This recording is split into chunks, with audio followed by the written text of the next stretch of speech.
முன்னாடி வந்துருங்க. ஓம் அகத்தீசாய நமக. சிவமகா வாழை சித்திரையை போற்றி. குருவே சரணம், குருவின் திருவடி சரணம்.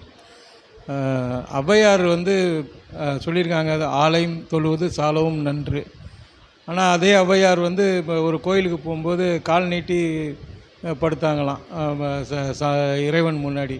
அப்போ அங்கே இருக்க அறியாமையில், ஔவையார் பற்றி அறியாமையில் ஒரு என்ன மாதிரி ஒரு சிறுவன் இந்த மாதிரி காலில் நீட்டி உட்காந்துருக்கீங்களே அப்படின்னு கேட்டப்ப அதே ஔவையார் சொன்னால், இறைவன் எந்த திசையில் இருக்கான் அப்படின்னு கேட்டப்ப அப்படியே தகச்சு போய் நின்னா. அதே ஔவையார் தான் ஆலயம் தொழுவது சாலவும் நன்றுன்னு சொன்னாங்க.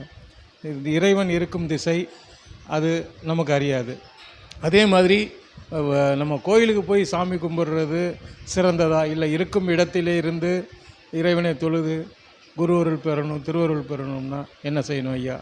அகத்திய பெருமானிடம் நான் எழுப்பி விடைபெறுகிறேன். நன்றி.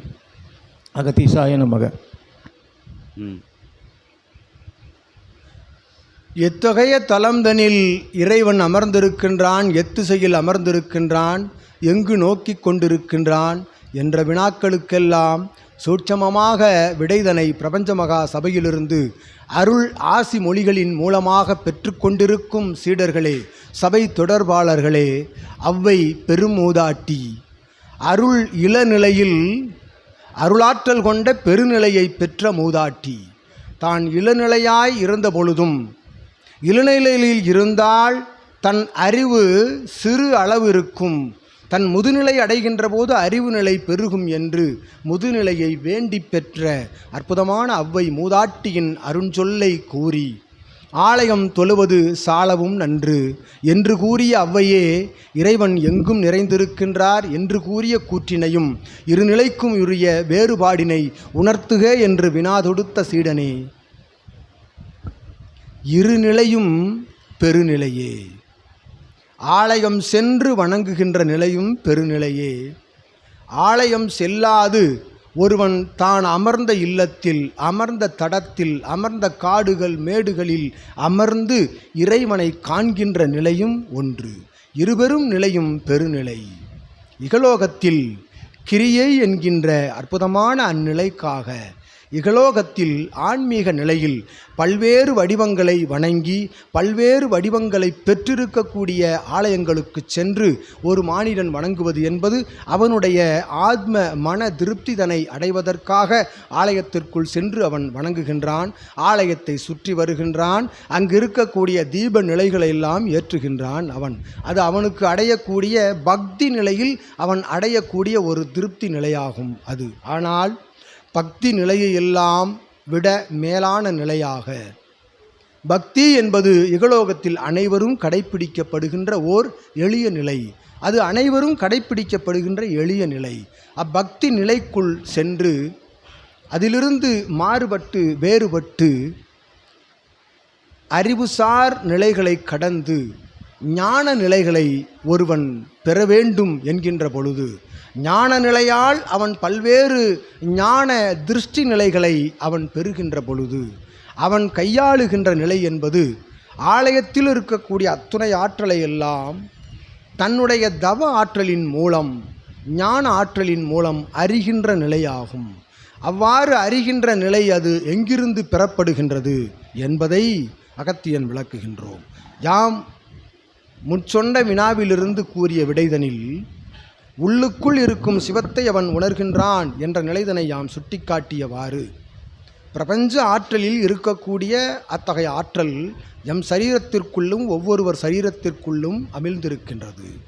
அத்தகைய சரீர ஆற்றலுக்குள் அமிழ்ந்திருக்கக்கூடிய பஞ்சபூத ஆற்றலினை ஒருவன் தன்னைத்தான் அடக்கி அவன் உணர்கின்ற பொழுது, இகலோகத்தில் தன்னைத்தான் பக்குவ நிலையடைந்து அவன் உணர்கின்ற பொழுது, எல்லா உயிர்களும் சிவம் என்று பாவித்து அவன் உணர்கின்ற பொழுது, அவ்வுணர்வுகளிலிருந்து பெறப்படுகின்ற ஆற்றலின் மூலமாக வெளியில் இருக்கக்கூடிய பஞ்சபூத ஆற்றலினை அவன் தனக்குள் கிரகித்து கொள்ளக்கூடிய ஆற்றலினை பெறுகின்றான். இது ஞான நிலைக்குள் செல்பவனுக்கு யாம் கூறுகின்ற நிலை. ஞான நிலைக்குள் சென்று இறைவனை காண்பவனுக்கு கூறுகின்ற நிலை இது. அவ்வாறு அவன் காண்கின்றவன் ஆலயத்திற்கு செல்வது என்பது அவனுக்கு அவசியம் இல்லை என்பதை ஔவை உணர்த்தியிருக்கின்றார். அவ்வை ஆலயத்தில் சென்று வணங்குவது அவனுடைய திருப்திகரமான நிலைக்காக அவன் பல்வேறு ஆலயங்களுக்கும் நெடும் பயணம் நல்பயணம் பக்தி பயணம் மேற்கொண்டு வருவது என்பது அவனுடைய திருப்தி நிலை. ஆலய நிலைகளை எல்லாம் சுற்றி வந்து வணங்கும் நிலையிலிருந்து அவன் வெளிவந்து அதனை மறந்து ஆலயத்திற்கு சென்றோம், இறைவனை வணங்கினோம், எம் கடமை முடிந்தது என்று வெளிவந்து அவன் அதிலிருந்து வெளிவந்து இகலோக நிலையிலே அவன் கடைப்பிடிக்கின்ற பொழுது அவனுக்குள் அவன் சென்ற பயணங்களின் புண்ணிய நிலைகள் எல்லாம் அமிழ்ந்திருக்கும். ஆனால் அவன் இகலோகத்தில் இருக்கக்கூடிய அத்துணை நிலைகளுக்குள் உள்செல்கின்ற பொழுது அந்நிலை அவனிடமிருந்து சற்று விலகி இருக்கும். இகலோக நிலை என்றால் ஐவகை எதிரிகளோடு அவன் உழன்று கொண்டிருக்கின்ற பொழுது அத்தகைய நிலைகள் சற்று விலகி இருக்கும். ஆனால் ஞான நிலையை கற்றுக்கொண்டு ஞான நிலைக்குள் செல்கின்றவனுக்கு இகலோக நிலை என்று சொல்லக்கூடிய ஐவகை எதிரிகளையும் அவன் படிப்படியாக அதனை வென்று அதனை வேறறுக்கின்ற பொழுது இறைவன் அவனுக்குள் வந்து அமிழ்ந்து விடுகின்றான், ஆழ்ந்து அமர்ந்து விடுகின்றான். அந்நிலைதனை பெறுபவனுக்கு ஆலயம் செல்வது என்பது அவசியமல்ல. இருந்த இடத்தில் அமர்ந்த இடத்தில் அத்துணை பிரபஞ்ச ஆற்றல், பிரபஞ்ச ஆற்றல் என்றால் என்ன? இறையாற்றல். இறையாற்றல் என்றால் என்ன? சிவ ஆற்றல். சிவ ஆற்றல் என்றால் என்ன? ஒட்டுமொத்த ஆலயங்களில் இருக்கக்கூடிய அத்துணை ஆற்றலையும் ஒன்றாக்கி வைத்திருக்கக்கூடிய ஓர் சிவம். உமது பின்னால் எரிந்து கொண்டிருக்கும் அணையா ஜோதியில் சிவம் அமர்ந்திருக்கின்றார். அஜோதி எங்கு சுற்றி கொண்டிருக்கின்றது?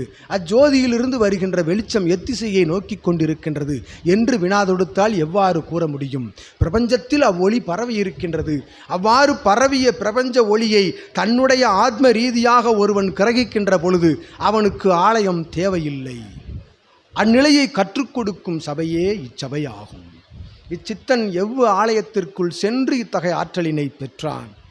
இச்சீடர்கள் தவத்தில் அமர்கின்ற பொழுது எத்தகைய ஆலயத்திற்குள் சென்று அவ்வாற்றலினை பெற்றார்கள்? அனைத்து ஆலயங்களும் நன்று. ஒவ்வொரு சித்தனின் ஆற்றலில் அமர்ந்திருக்கக்கூடிய ஆலயங்கள் அத்துணையும் அவ்வாலயத்தில் இருக்கக்கூடிய ஆற்றல் உண்மை. அவ்வுண்மையான ஆற்றலினை பெறுபவன் உண்மையானவனாக இருக்கின்றானா என்பதுதான் ஒரு வினா. அவ்வாறு உண்மையானவனாக இருப்பவன் நிச்சயமாக தவநிலையில் ஞான நிலையை அடைவான். அவ்வாறு ஞான நிலையை அடைந்து கொண்டும் பல்வேறு ஆலயங்களுக்கும் சென்று வருபவன் அவனுடைய தவப்பயணம் சிவப்பயணமாக அப்பயணத்தை மேற்கொண்டு வருகின்றான். உண்மையை உணர்ந்தவன், உண்மை ஆன்மீக நிலையை உணர்ந்து தன்னை உணர்ந்தவனுக்கு ஆலயம் என்பது அது மறுநிலை என்று அகத்தியன் யாம் உணர்த்துகின்றோம். சீடனே.